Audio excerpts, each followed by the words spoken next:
इथे आमच्या घरातली मोठी मुलगी गेली, जे काही झालंय ते सगळं आमच्या डोळ्यासमोर घडलेले। आता उगाच खोट्या आशा दाखवून राजन आणि वहिनी समोर स्वतःचा मोठेपणा मिरवू नकोस। निघितून निघ म्हणते मी तुला। राजन काका, मी खरंच सांगायला, ही तुमची मुलगी नाही आणि हिचा अंत्यविधी करायचा अधिकार आपल्याला कुणालाच नाही। तो अधिकार फक्त तिच्या खऱ्या आई वडिलांचा आहे। ए कमळी, काही काय बोलतेस ग? तू राजनच्या इमोशन्स बरोबर कशी खेळू शकतेस? त्याच्या समोरच बोलतेस की ही मुलगी त्याची नाही म्हणून। अगं जनाची नाही तर मनाची ते लाज राख ग। ही मुलगी राजनचीच आहे, कळलं? काका, मी खरंच सांगायलोय।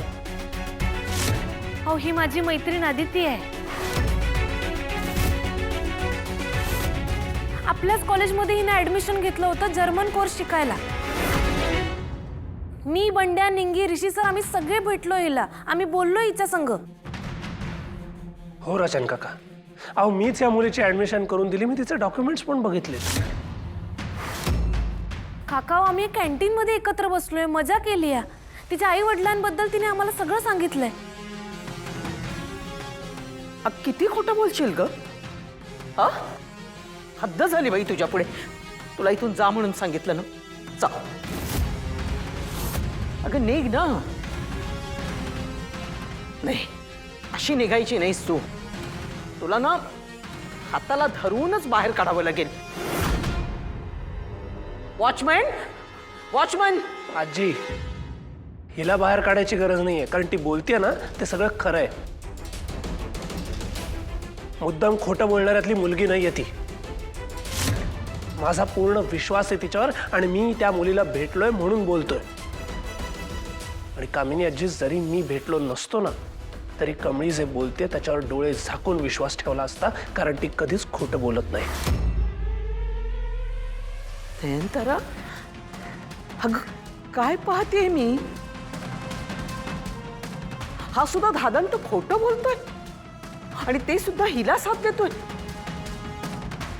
अरे सुशिक्षित माणसं आहात तुम्ही, म्हणजे एखाद्या बापाचं दुःख समजून त्याला सहानुभूती द्यायची, त्याला धीर द्यायचा सोडून हा हिची बाजू घेतोय। ऋषी, कशाला मध्ये पडतोयस? आई, अगं सर,